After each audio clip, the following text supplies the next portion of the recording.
petani kokain asal Peru yang dikenal dengan Cocaleros hanya mendapatkan izin untuk mengekspor produk mereka ke Amerika Serikat untuk perusahaan Coca-Cola doang. Jadi mereka tidak diperbolehkan mengolah daun kokain ini untuk dijadikan bahan lainnya. Yo geng, tekan tombol subscribe geng. Hey yo, what's good? Welcome back to Kamar Jerry.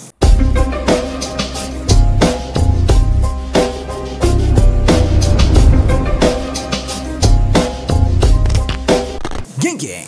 Oke, lagi-lagi suasananya hujan nih geng ya. Gua berharapnya sih tadi nggak hujan karena ini agak sedikit berisik tuh. Gemuruhnya gede banget petirnya ya. Tapi dari salah satu konten kita kemarin, gue juga syuting di saat hujan. Dikarenakan studio gua nggak kedap suara, jadinya suara hujannya masuk. Tapi ada beberapa orang yang bilang kalau suara hujannya nggak mengganggu, malah justru jadi back sound terbaru gitu ya dari Kamar Jerry. Oke, nggak apa-apa. Ini dengan suara rintik hujan, ya kan. Semoga tidak mengganggu dan kita akan membahas sebuah pembahasan yang menurut gue cukup menarik. Ini tentang sebuah brand minuman bersoda yang cukup terkenal sudah ratusan tahun. Ratusan apa puluhan ya. Yang jelas udah lama banget dan gue yakin setiap umat manusia di muka bumi pasti pernah meminum minuman ini. Namanya Coca-Cola. Langsung aja kita bahas tentang kisah tragis si pembuat Coca-Cola dan kontroversi-kontroversi di balik minuman ini. Langsung aja hari ini di Sisi Lain.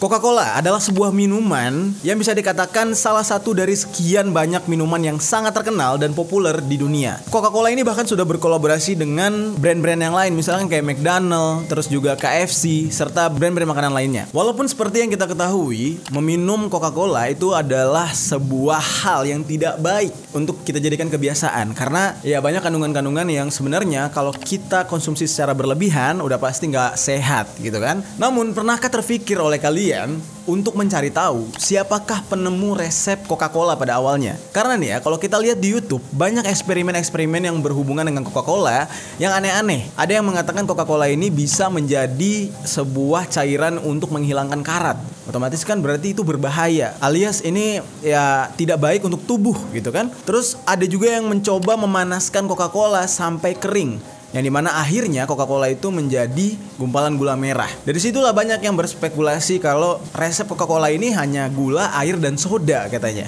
Tapi bukan demikian geng. Karena kalau misalkan cuma begitu doang, kayaknya Coca-Cola bakal nggak laku dan bakal banyak banget duplikatnya atau Coca-Cola KW gitu. Tapi sampai detik ini bisa dikatakan belum ada yang bisa mengalahkan ciri khas daripada rasa Coca-Cola ini. Lalu siapakah manusia pertama yang mencetus resep dari Coca-Cola ini? Nama orang tersebut adalah John Pemberton. Memang agak sedikit asing ya kan untuk kita dengar, mungkin nggak pernah malah ya kita dengar ya John Pemberton. Dan Coca-Cola nggak ada hubungannya dengan nama dia, walaupun kebanyakan daripada penemuan-penemuan di dunia ini biasanya akan diatasnamakan atau dinamakan dengan nama si penemu. Nah, tapi Coca-Cola ini enggak. Sekarang akan kita bahas bagaimana jalan ceritanya seorang John Pemberton ini menemukan resep Coca-Cola. Kita bahas dari riwayat hidupnya dulu. John Pemberton ini memiliki kisah hidup yang sangat tragis nih, geng. Menyedihkan sekali. Bahkan penciptaan Coca-Cola ini dia buat bukan untuk menjadi kaya raya. Ya kalau kita pikir-pikir ya, dengan penjualan Coca-Cola yang worldwide, mengglobal, kayaknya untuk menjadi seorang yang masuk di majalah Forbes sebagai salah satu orang terkaya di dunia, ini orang udah pantas. Karena benar-benar laku keras produk yang dia ciptakan ini. Ternyata dia membuat minuman ini untuk mengobati sakaunya dia. Manusia yang satu ini ternyata sangat adiktif dengan narkoba jenis morfin. Karena dia ingin tobat, ingin terlepas dari yang namanya narkoba, ketergantungan narkoba, akhirnya dia mencari cara meracik sebuah resep untuk bisa menghilangkan atau mengalihkan keinginan dia kepada morfin tersebut. Dan ketagihan dia terhadap narkoba ini juga yang mengakhiri hidup dia. Dia ini lahir pada tahun 1831 di Georgia, Amerika Serikat. Akhirnya meninggal karena ketagihan terhadap morfin. Kembali ke era di mana dia masih menuntut ilmu sebagai mahasiswa. Dia ini merupakan salah satu mahasiswa di Reform Medical College of Georgia. Dan pada tahun 1850 dia berhasil lulus di sana dan mendapat gelar dalam bidang farmasi. Nah, otomatis nih ya, kalau udah dapat gelar farmasi, biasanya akhirnya jago ngeracik obat. Orang-orang yang jago ngeracik obat biasanya juga bisa ngeracik narkoba, geng. Jadi dia akan paham zat-zat apa yang terkandung dalam sebuah benda atau sebuah obat dan layak dikonsumsi atau enggak. Apakah ini dikonsumsi akan mabok atau enggak. Nah, dia itu tahu, geng, ngeraciknya. Lalu kemudian pada tahun 1853 dia akhirnya menikahi seorang perempuan yang bernama Eliza Clifford Lewis. Dan hasil pernikahannya ini dia dikaruniai seorang anak laki-laki. Cerita bagaimana awalnya dia bisa ketagihan terhadap morfin itu gara-gara adanya perang saudara yang terjadi di Amerika Serikat. Nah, singkat cerita nih ya, kita nggak perlu membahas perang saudaranya. Tapi intinya John Lamberton ini itu terlibat dalam perang tersebut dan dia terluka di dalam perang. Nah, zaman dulu para korban perang yang masih hidup itu biasanya diberikan morfin untuk penghilang rasa sakit atau pereda rasa sakit. Nah, ternyata dalam kejadian tersebut si penemu Coca-Cola ini malah ketagihan dengan benda atau obat tersebut, yaitu morfin. Dikarenakan dia telah menjadi seorang pecandu morfin karena ketagihan banget akibat perang gitu ya, akhirnya terus-menerus dia memakai benda haram ini. Sebagai pengguna narkoba aktif, itu udah pasti dia itu merasa panik, paranoid gitu. Sampai akhirnya dia berpikir, gua gak bisa terus kayak gini. Dan dengan segenap ilmu yang dia pelajari ketika dia kuliah dan setelah lulus menjadi seorang sarjana farmasi yang mana dia paham betul kandungan obat-obatan. Nah, akhirnya dia mencari cara bagaimana caranya ketagihan terhadap morfin ini bisa hilang. Dan dia meracik obat-obatan yang bisa mengobati dia dari ketergantungan morfin tersebut. Hal pertama yang dia gunakan adalah daun koka. Daun koka ini banyak sekali tumbuh di Kolombia. Ini merupakan bahan dasar pembuatan narkoba jenis lain, yaitu kokain. Namun, oleh John, daun koka ini malah disulap menjadi minuman, yaitu Coca-Cola. Dari awalnya, Coca-Cola itu benar-benar daun koka, alias bahan pembuatannya itu menggunakan narkoba kokain, geng. Dan akhirnya menjadi minuman yang layak minum, ya kan? Berdasarkan sejarah sudah tidak ada lagi daun kokain. Nanti kita cerita nih versi lengkapnya. Terus kita lanjut lagi nih kepada John yang ketagihan ini. Pada suatu hari dia mencoba eksperimen mencampur daun koka bersama sebuah kacang yang disebut dengan kacang kola. Dari sini kita udah tahu ya dari mana asal nama Coca-Cola. Campuran dari daun kokain dengan kacang kola. Dari hasil campuran itu terhasillah sebuah sirup yang dimana rasanya itu sebenarnya sejujurnya nih ya, rasa Coca-Cola itu aneh sebenarnya. Tapi entah kenapa minuman yang satu ini membuat orang yang sudah mencicipinya menjadi ketagihan. Kalau kita minum tuh kayak sepet-sepet gimana gitu, tapi kok pengen lagi, nagih gitu, kayak orang rokok, kayak ada nikotinnya gitu. Di saat pertama kali dia mencampurkan daun koka dengan kacang kola ini menghasilkan sebuah sirup, dia sangat suka dengan hal tersebut, membuat dia lupa atau pikiran dia teralihkan dari memakai morfin. Di saat itu dia terpikir, suatu hari minuman racikan gua ini bakal mendunia dan bakal disukai oleh semua orang. Dan perkiraan dia tersebut tidak meleset. Sekarang kita bisa lihat bagaimana berjayanya minuman Coca-Cola. Pada awalnya Coca-Cola ini tidak mengandung soda. Jadi ini benar-benar campuran daripada daun koka yang disuling bersama kacang kola.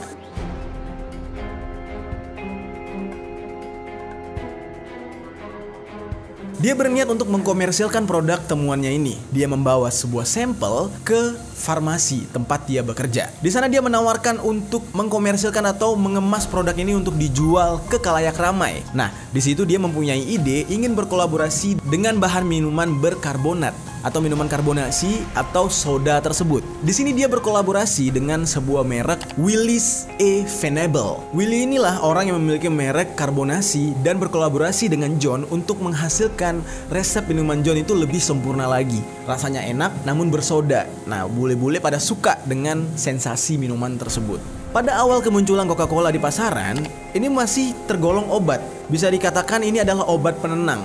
Karena kandungannya itu ya mengandung bahan untuk pembuatan narkoba kokain. Namun lama-lama karena saking banyaknya peminat, akhirnya minuman Coca-Cola ini diperjualbelikan sebagai minuman ringan. Padahal backgroundnya ini minuman agak cukup berbahaya dari komposisi bahan dasarnya. Namun yang namanya ala bisa karena biasa gitu ya. Akhirnya karena terbiasa menjual, semua orang beli, diperjualbelikanlah bebas sebagai minuman ringan. Ada seorang agen pemasaran yang bernama Frank Mason.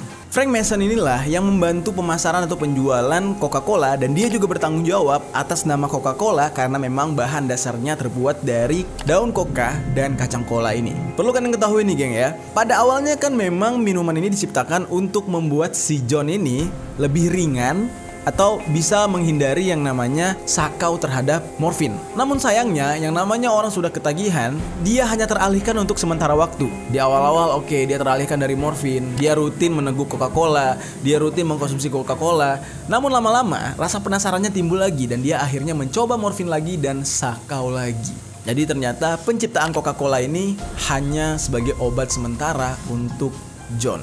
Seiring perjalanan waktu, yang namanya orang ketagihan terhadap narkoba, sudah pasti dia akan membutuhkan banyak uang untuk melengkapi kebutuhan akan narkoba tersebut. Otomatis dia membutuhkan uang yang sangat banyak. Karena dia sadar produk Coca-Cola dia ini adalah sebuah resep yang sangat bagus, sangat baik, dan dia yakini suatu hari akan besar. Akhirnya dia memutuskan untuk menjual resep tersebut dan mempatenkan resep ini agar bisa dijual sahamnya, tapi hanya sebagian sahamnya. Kenapa dia nggak jual semua? Karena dia yakin suatu hari merek yang satu ini atau Coca-Cola ini adalah minuman yang akan sangat terkenal di dunia. Selain itu dia juga ingin mewariskan resep hasil temuan dia ini kepada anak cucunya. Dan dia mengatakan perusahaan lain boleh juga membuat dan menjual Coca-Cola versi mereka. Namun tetap resep yang ada atau resep minuman jenis ini itu hak patennya adalah milik John. Jadi mereka harus membayar royalti kepada John. Namun sayangnya ada hal yang membuat ini semua buyar, yaitu anak daripada John Pemberton yang bernama Charlie Pemberton. Anak yang satu ini ternyata tidak memikirkan jangka panjang dari apa yang dia punya atau dari apa yang diwariskan oleh ayahnya. Karena terlalu tamak atau rakus terhadap uang, akhirnya anak yang satu ini menjual keseluruhan hak cipta dan juga menjual seluruh resep Coca-Cola itu kepada orang lain. Yang artinya untuk uang jangka panjang atau royalti tidak akan pernah dia terima lagi. Padahal kalau dipikir-pikir ya, penjualan Coca-Cola di saat itu dengan penjualan Coca-Cola saat ini itu jauh banget lebih besar sekarang.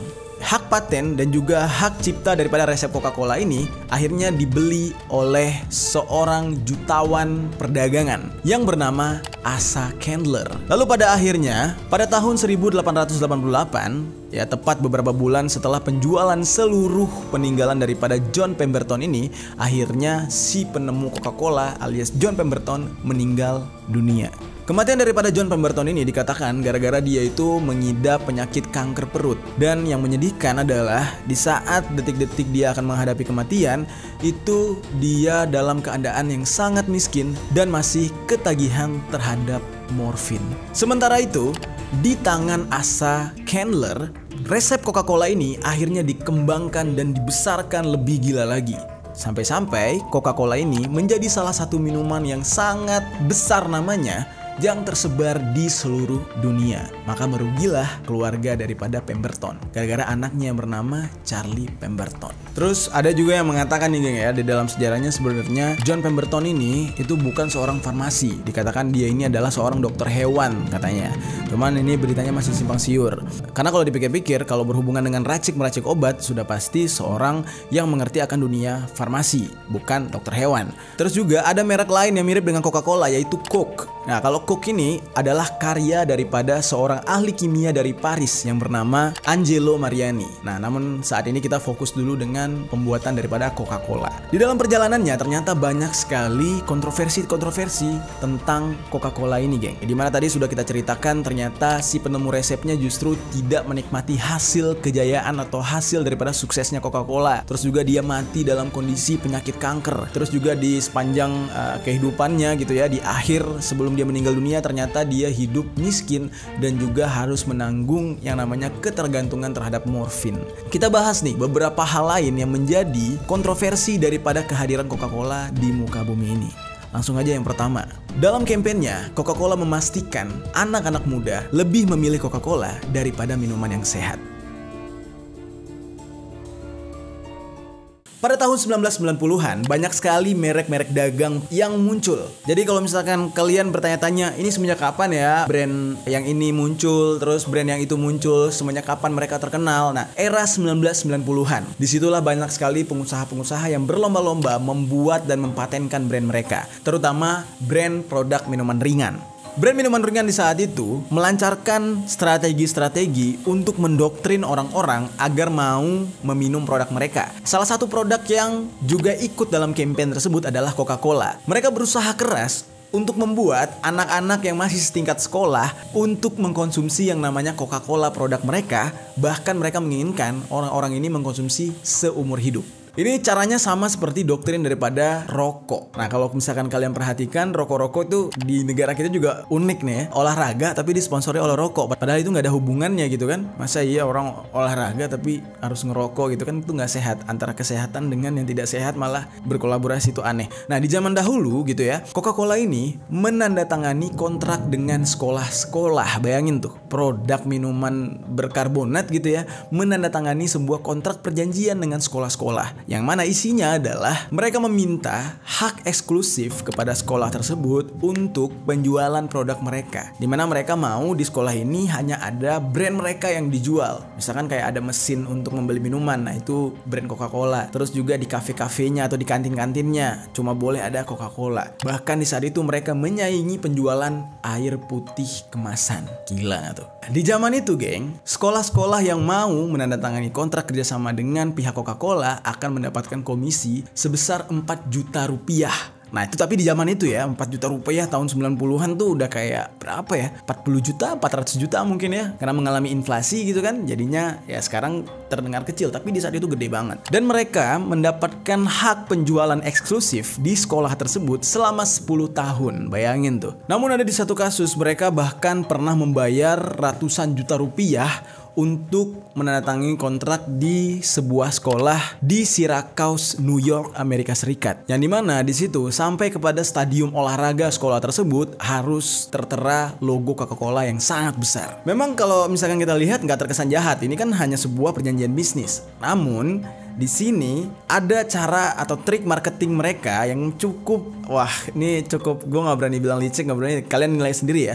Jadi setiap kali sekolah-sekolah tersebut berhasil menjual Coca-Cola lebih banyak, maka pihak Coca-Cola akan memberikan bonus yang sangat besar kepada sekolah. Gak etis sebenarnya, karena kenapa? Sekolah tempat belajar mengajar, bukan tempat berdagang. Namun pihak sekolah dituntut untuk bisa memperdagangkan produk brand komersil kepada murid mereka, yang dimana tujuannya untuk memberikan penghasilan lebih kepada pihak sekolah. Jadi berbisnis di situ. Dan pihak sekolah didoktrin oleh pihak perusahaan dengan mengatakan kalau apabila kalian menjual produk yang sehat seperti buah, jus, terus juga susu gitu ya, maka pendapatan kalian akan kami potong, akan sedikit. Tapi kalau kalian khusus menjual minuman ringan kami, maka kami akan membesarkan pendapatan kalian. Benar-benar seperti sebuah jebakan, namun caranya halus. Akhirnya, dikarenakan adanya campaign tersebut, 20 tahun kemudian, setelah campaign itu banyak banget di sekolah-sekolah, bahkan pihak Coca-Cola itu meminta pihak sekolah untuk blok minuman sehat, cuma boleh minuman mereka. Akhirnya, kasus obesitas itu meningkat drastis di Amerika Serikat. Kasus obesitas ini bahkan diakui oleh pihak Coca-Cola,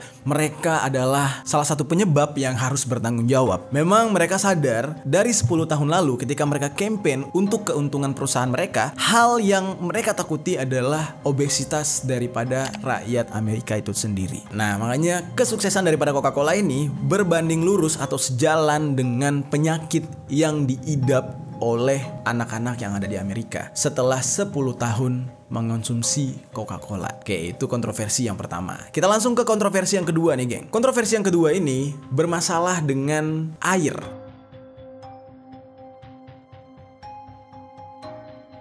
Resep Coca-Cola adalah sebuah resep yang sangat dijaga ketat oleh pihak perusahaan. Nah, namun dari sekian resep yang dijaga atau komposisi yang tidak boleh diketahui oleh publik, ada satu komposisi yang cukup umum digunakan oleh semua orang, yaitu Coca-Cola membutuhkan air. Yang ini tidak bisa dirahasiakan. Sebanyak 2,68 liter air dibutuhkan untuk menghasilkan 0,9 liter Coca-Cola. Ini akan menjadi sebuah bencana atau masalah besar apabila pihak Coca-Cola ini mendirikan pabrik mereka di sebuah negara yang mana negara tersebut kekurangan sumber air. Afrika dan beberapa daerah-daerah yang lainnya yang sumber air belum dekat. Kalau di Indonesia sumber air sudah dekat, ya kan? Ada salah satu contoh, misalkan ketika Coca-Cola mendirikan tempat pembotolan mereka di negara India, lalu ada juga di negara Amerika Latin. Di saat itu mereka menggunakan terlalu banyak air tanah yang mana menyebabkan daerah tersebut kekurangan air atau kekeringan.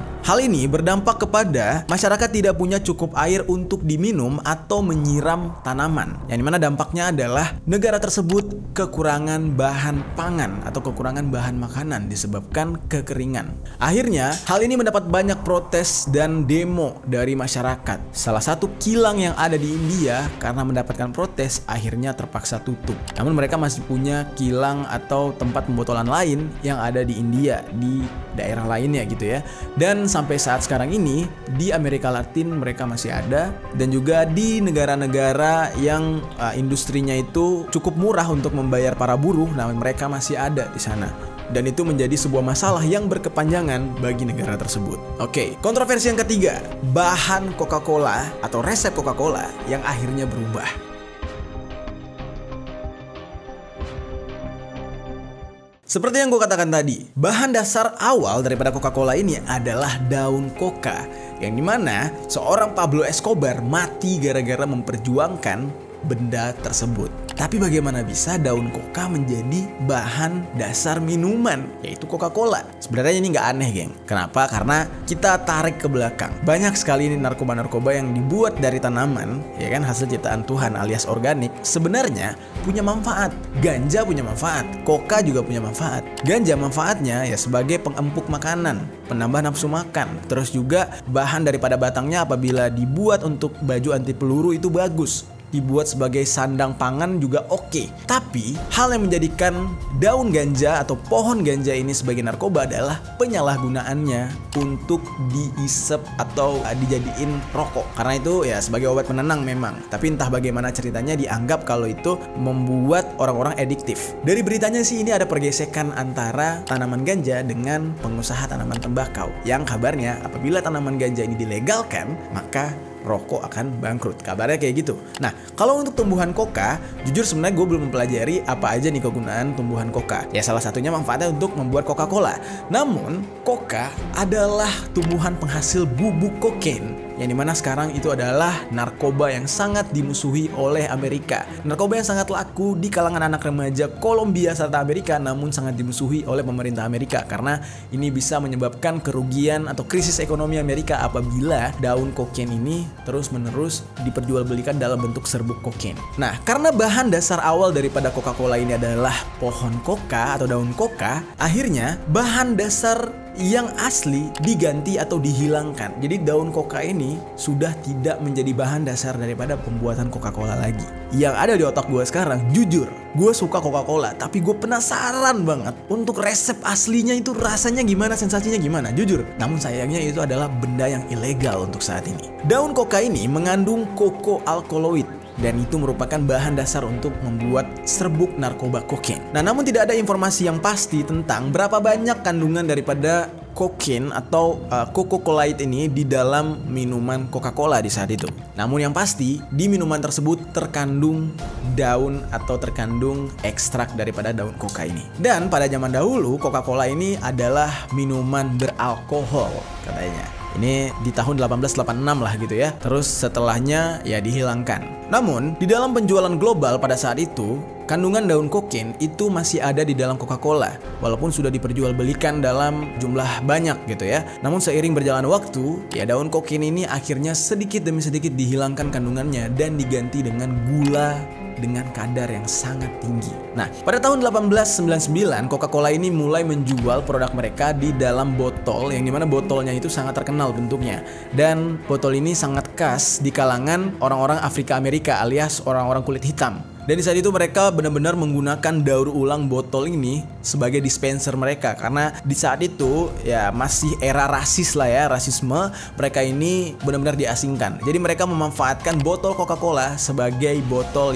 yang memiliki ciri khas untuk minuman-minuman mereka. Dan di saat itu bagi orang kulit hitam atau orang-orang Afrika Amerika gitu ya, meminum Coca-Cola adalah sebuah kewajiban atau habit gitu. Mereka hampir setiap hari meminum Coca-Cola. Apalagi ditambah mereka mempercayai kandungan daripada Coca-Cola tersebut mengandung kokain. Hal ini menyebabkan panik bagi kalangan kulit putih, di mana mereka benar-benar memperhatikan kesehatan mereka dan tidak terlalu sering meminum minuman yang bersoda. Nah, namun dalam kasus ini orang kulit putih justru ketakutan apabila orang kulit hitam meminum banyak Coca-Cola, maka orang kulit hitam akan membuat kerusuhan di Amerika. Akhirnya, karena banyaknya protes, pihak Coca-Cola mengganti yang namanya bahan dasar daun coca atau kokain yang terkandung pada Coca-Cola diberhentikan tepat di tahun 1903. Dan mereka menggantikan kandungan daripada Coca-Cola ini dari daun kokain menjadi gula yang sangat banyak berserta kafein seperti kopi. Makanya kalau kita minum Coca-Cola agak melek terus ketagihan. Oke, kita ke kontroversi selanjutnya. Hubungan antara Coca-Cola dan Kesatuan Kolombia.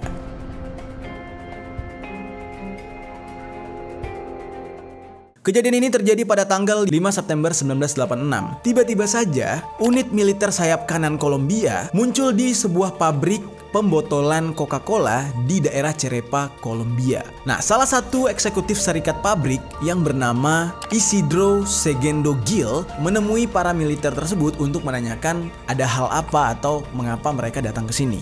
Namun sayangnya dalam kejadian tersebut, eksekutif serikat pabrik ini ditembak mati di tempat oleh para militer tersebut. Lalu di saat itu juga, kelompok bersenjata ini mendatangi markas serikat pekerja dan membakar habis serta menghancurkan dokumen-dokumen penting yang ada di pabrik tersebut.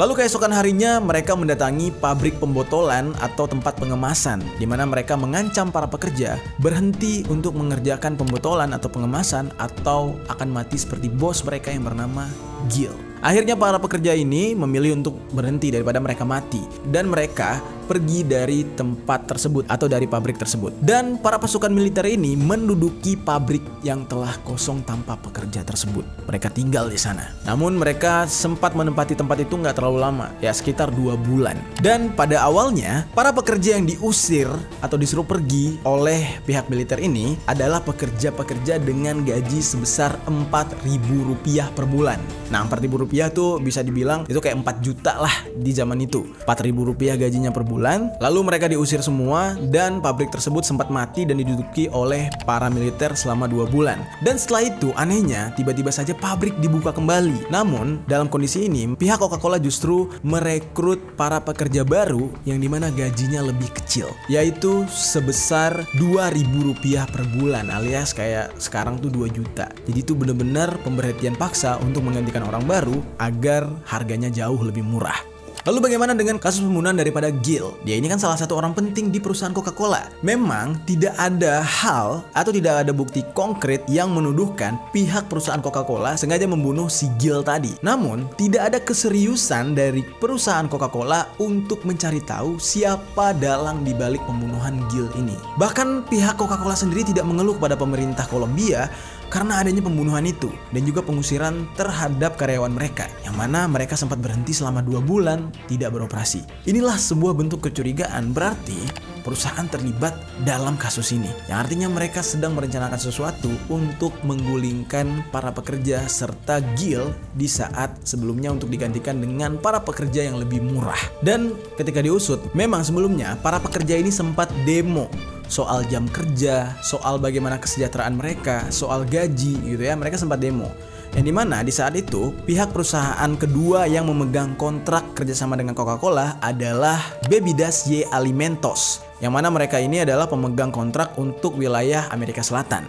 Nah, lalu bisa dikatakan pembunuhan ini karena adanya protes buruh tersebut. Nah, makanya mereka dipilih untuk berhenti atau mati. Setelah itu, direkrutlah tim baru dan kontraknya masih dari pihak Babydas ini. Dan setelah tim atau pekerja baru bekerja untuk mereka dengan bayaran lebih murah, mereka menutup semua akses diskusi atau bernegosiasi apapun dengan karyawan. Jadi benar-benar sistem kerja, lo mau kerja, kalau nggak usah kerja di sini. Kejam banget. Setidaknya ada beberapa orang yang akhirnya mati terbunuh ketika bekerja di pabrik Coca-Cola yang dimana ini ditangani oleh pihak perusahaan Babydas. Dan pada tahun 2001, Serikat Sinatrinal pernah mengajukan gugatan terhadap Babydas dan pihak Coca-Cola untuk kejadian-kejadian janggal yang terjadi di pabrik mereka. Namun sayangnya gugatan itu diberhentikan pada tahun 2003.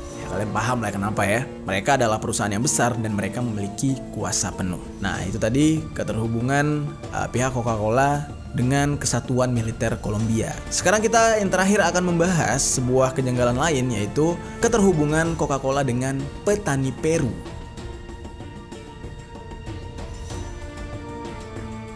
Seperti yang dikatakan, Coca-Cola ini berawal dengan resep menggunakan daun kokain, yang artinya daun ini memiliki sebuah kebun dan serikat petaninya. Nah, ketika mereka membutuhkan bahan kokain ini untuk bahan dasar Coca-Cola, mereka bekerja sama dengan sebuah kelompok yang bernama Maywood Chemical Works. Mereka ini adalah pengimpor daun kokain ke Amerika Serikat dari Peru.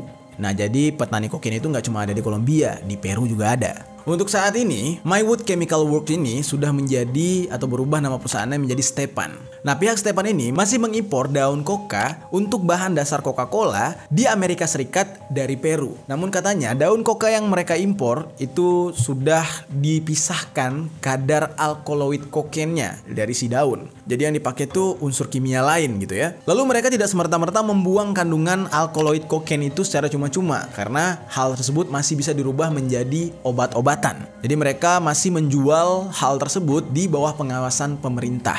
Hal tersebut terkandung dalam undang-undang yang membenarkan pihak Stepan ini mengimpor daun coca hanya untuk perusahaan Coca-Cola dan untuk tujuan obat-obatan. Dan ini terkandung di dalam undang-undang Akta Narkotika Horizon tahun 1914 dan Akta Jones-Miller tahun 1922. Dan di dalam undang-undang tersebut membuat pengecualian untuk Coca-Cola yang masih boleh mengimpor daun coca. Dan kemudian popularitas daripada Coca-Cola ini meningkat. Namun sayangnya pihak perusahaan Stepan tidak bisa menjual keseluruhan alkaloid kokain yang sudah diekstrak. Jadi yang bisa mereka jual atau mereka gunakan adalah bahan untuk dasar Coca-Cola yang sudah dipisahkan dari unsur narkotika kokainnya gitu ya. Dari daunnya itu udah dipisahin gitu unsurnya. Nah, namun karena meningkatnya pembuatan Coca-Cola, akhirnya alkaloid kokain ini nggak tahu mau dikemanain, mau dijadiin obat juga udah kebanyakan gitu. Satu-satunya cara adalah menjual hal tersebut sebagai narkotika. Hal ini membuat pihak pemerintah memerintahkan pihak perusahaan Stepan untuk memusnahkan alkaloid tersebut kalau memang tidak bisa digunakan daripada dipergunakan untuk hal yang gak baik, yaitu menjadi narkoba. Namun masalahnya geng, sebenarnya daun coca ini masih bisa dibuat untuk bahan lain, misalkan kayak teh,